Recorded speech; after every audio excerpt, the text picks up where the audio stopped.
I should warn you, there is a problem with this last one. I have to have a Pokemon. Well, in that case...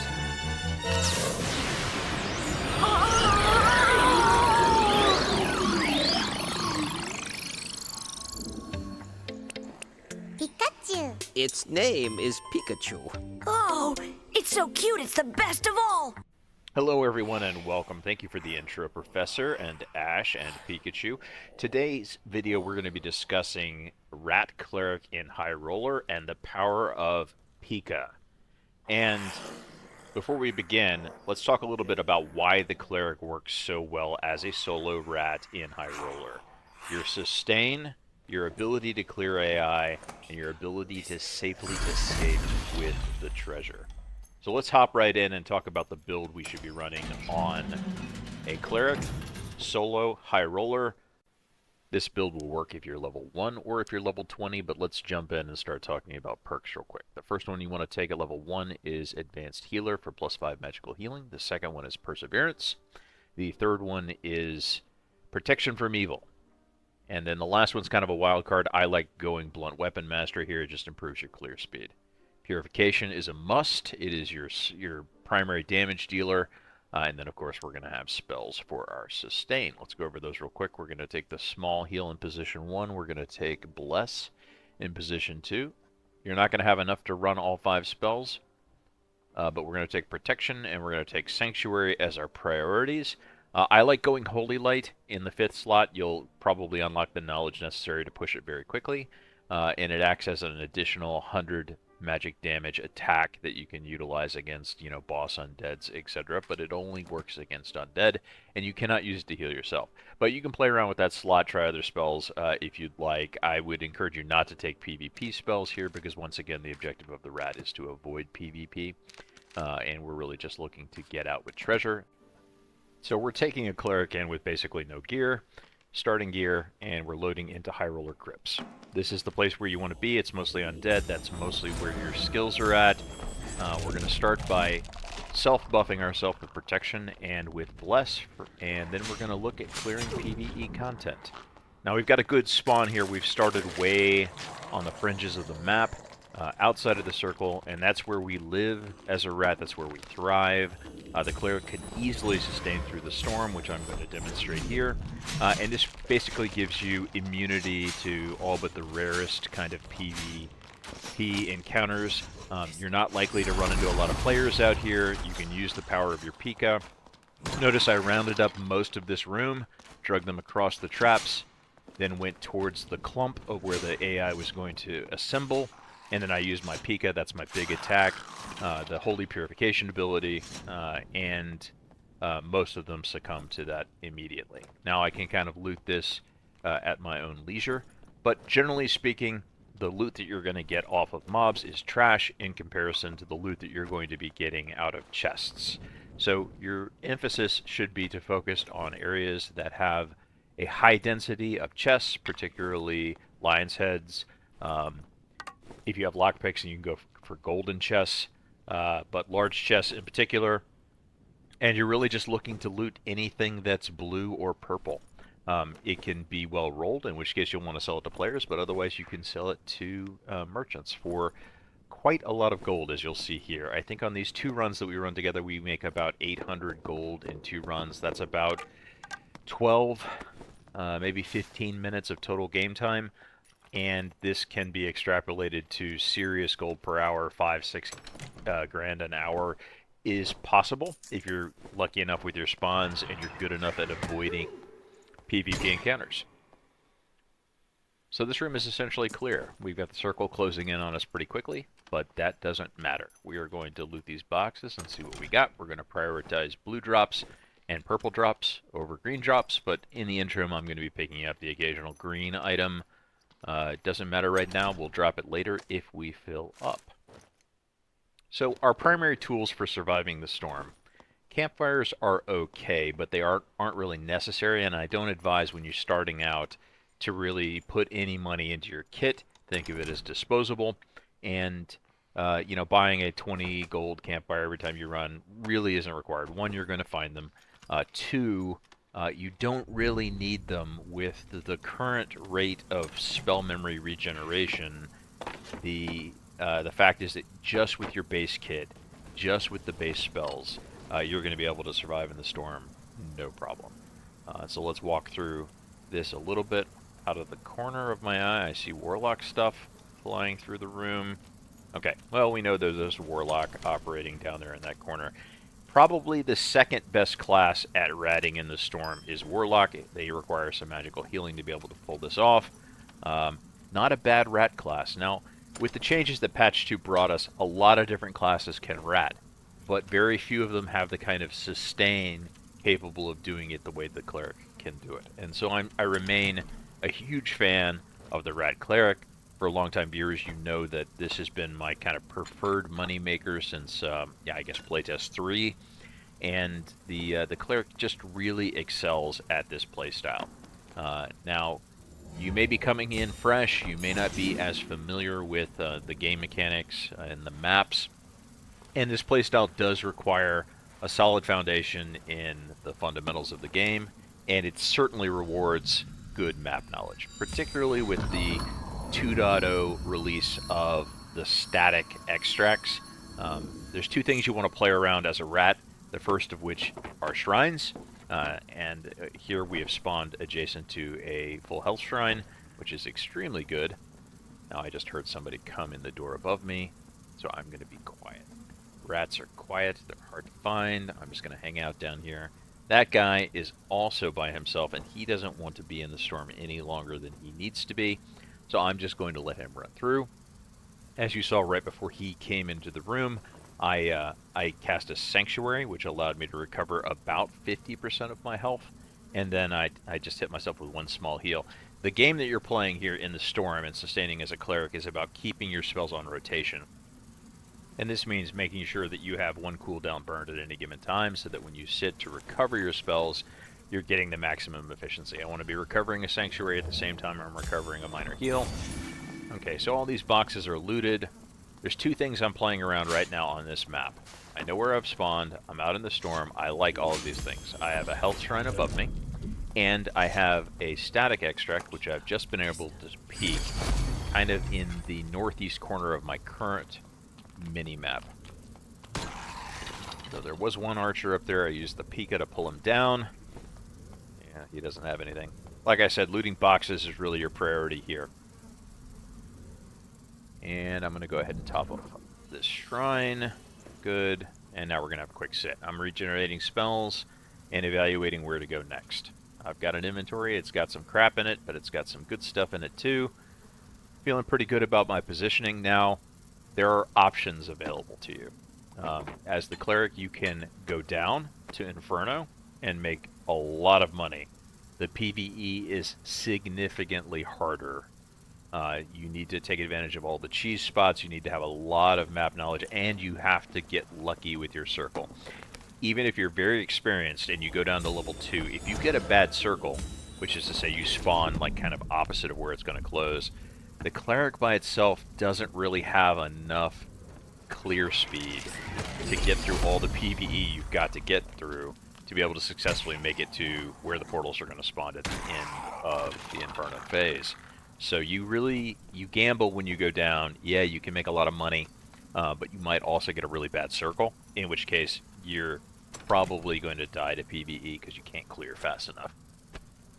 Okay, once again, picking up everything right now because I still got room in my inventory. Tanking the storm, no problem.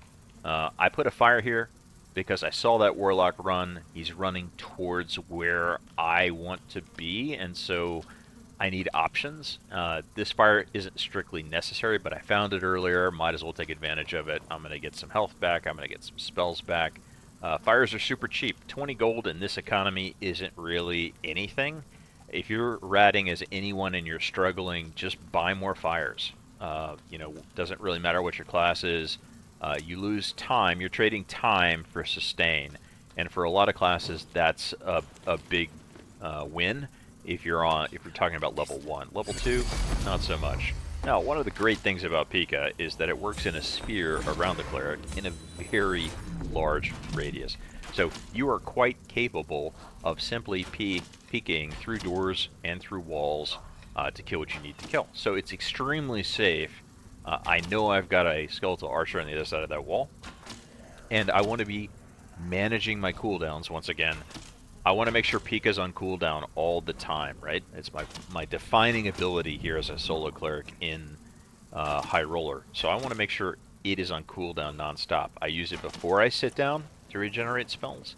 I use it when I get up after regenerating spells. So I'm going to go ahead and heal myself with Sanctuary, which also causes damage to undead in a radius. I'm going to do it near the door, so hopefully it's going to do some chip damage to my opponents on the other side.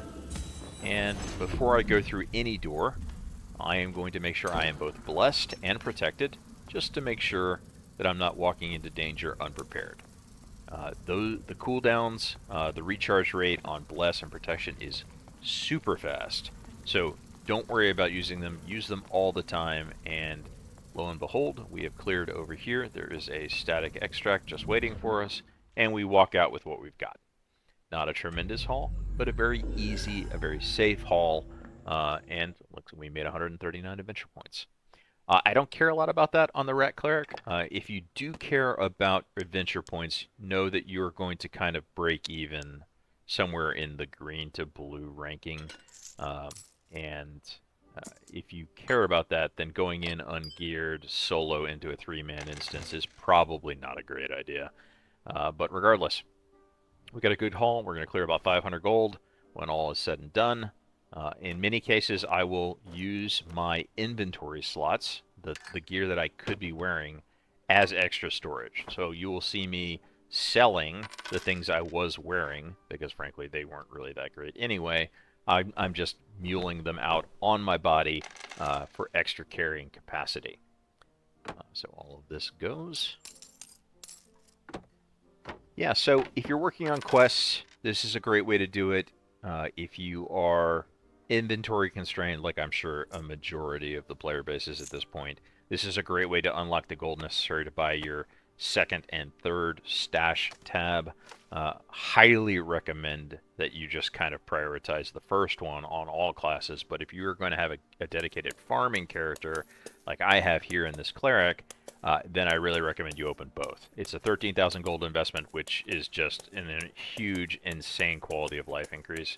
And, this is going to help you out. So, this video has really been a best case scenario for the Rat Cleric. We got a good spawn. It was in the dark very quickly. We were able to access a lot of chests, and we had a static extract really nearby. But Iron Mist has done the Rat a giant favor in this release, and static extracts are everywhere. Static downs are everywhere. And so this gives you a lot of options.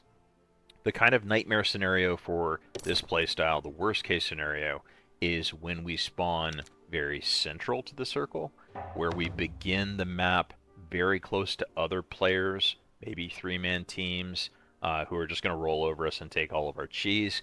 And so let's talk about what we do strategically in that event, and I've got some gameplay footage to show you here. So in game number 2, we are starting at the kind of center of the circle, or at least very close to the to where the players are likely to be in the very near future. So we have two options here. We can either start running for the outside edge of the circle, get on the edge of the map and away from players as quickly as possible, or we can look to make an early exit.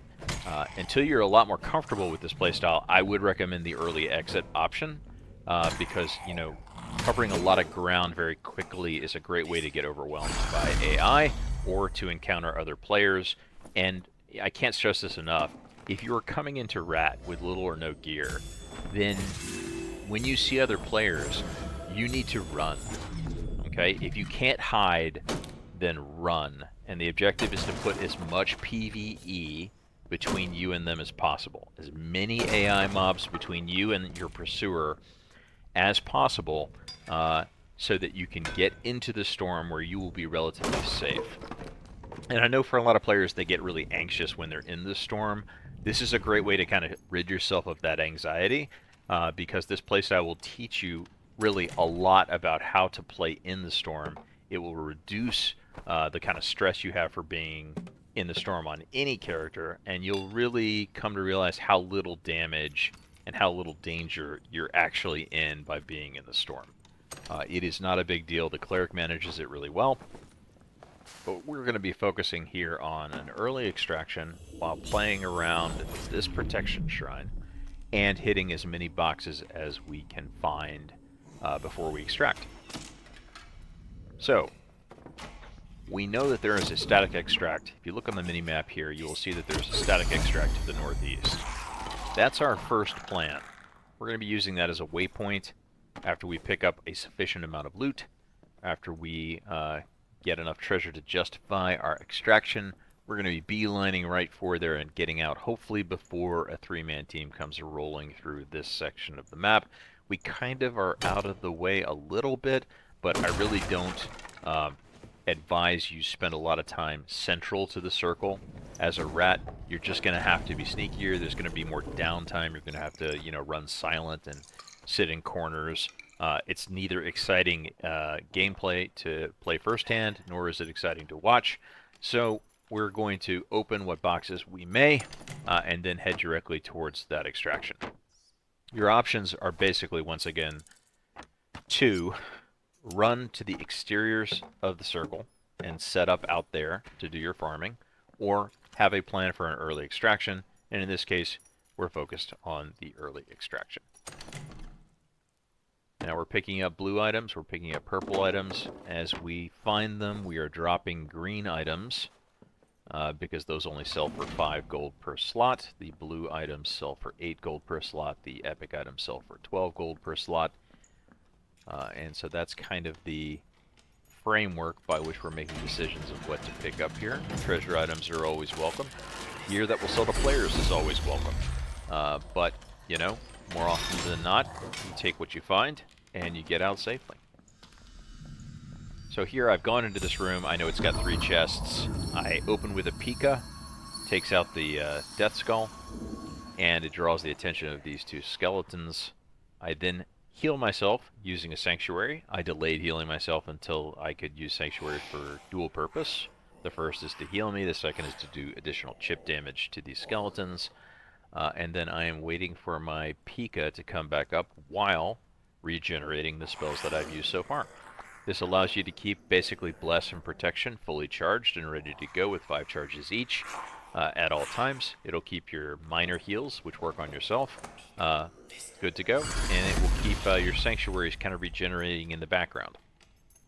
So these guys easily go down to 2 Pikas, but they probably didn't even need that Pika. I probably could have just opened that and, bonked them to death. But now we have access to these 3 chests. Let's see what they've got for us. It's a good idea once you become more comfortable to start bringing lockpicks into the raid. The Cleric is the worst class in the game for using lockpicks, but still, access to the golden chests, etc., very valuable. This can spawn as a lion's head, I believe, but not today. So we'll just take what we got. I don't have any lockpicks anyway, and they're locked a lot of the time. Once again, I'm going to find some green junk to drop. I'm going to pick up purple junk. Great. Good stuff. Oops, I can't wear those.